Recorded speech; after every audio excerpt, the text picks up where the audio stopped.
Welcome back to my channel where its sole purpose in life is Unity College assignments. Today we're here with week 3 assignment 2. Hi, I'm Liberty Nelson and today we will be discussing the implementing components of regulatory bodies and master planning. What will we be going over?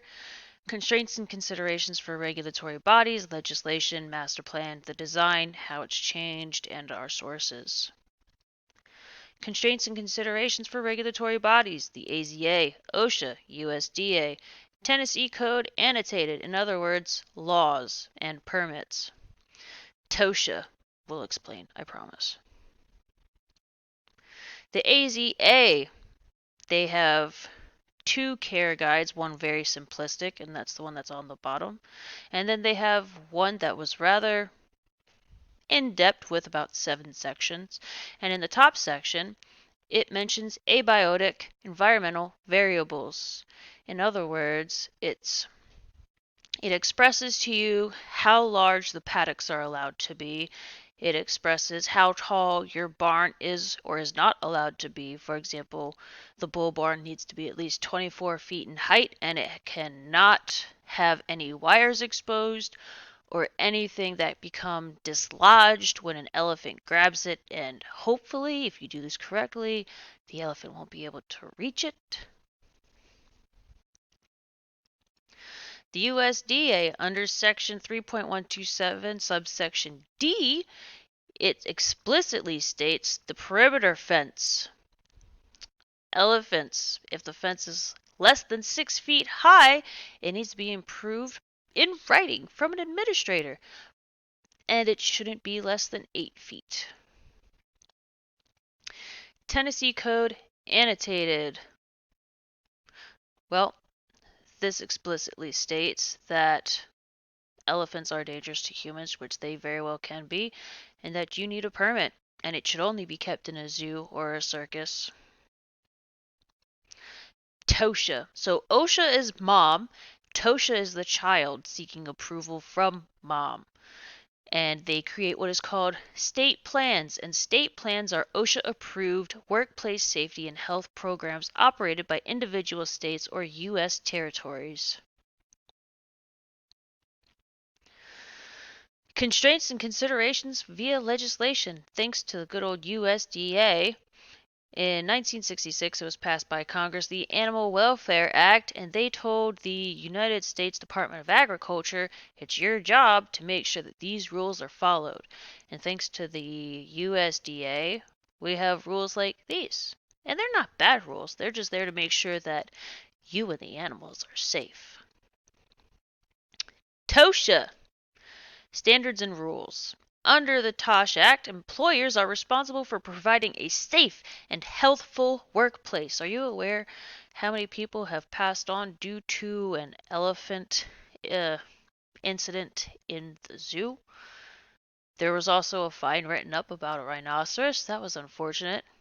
That rhinoceros had been there for about 40 years, and it sent someone to the hospital. And most people that have an interaction with an elephant in a zoo are not alive.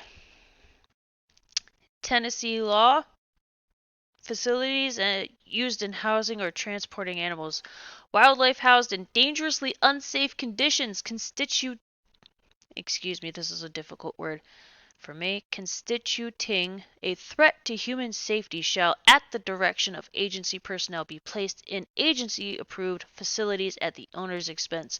So in other words, if they're not okay with what's going on, or if the animal escapes from you, they will take the animal and put it where it is properly housed, and the zoo, will pay for it. How does the legislation regulation affect the exhibit design, safety and maintenance components? How is it incorporated? Will this educate guests or impact materials used? Yes, yes, yes, and yes. Exhibit design. Originally, it wanted to be immersive and interactive and natural. And then we find out, oh, we need big fences. And if we used just rocks, how would anyone be able to see them? It It would be very interesting. Let's see. Constraints and considerations of the master plan. Well, you have to think about the collection plan, which is the continued analysis of population and if it adheres to mission goals. For the moment, yes, we can keep our elephants, but what if in the future we find out we should just keep them in sanctuaries? So until that time, how can we keep them comfortable and how can we keep their population manageable? And the Oregon Zoo master plan is long-term shelter. You have to have an isolation stall. The original design did not have one. And it also needs an isolation yard, which we originally did not have either. Here's the original design.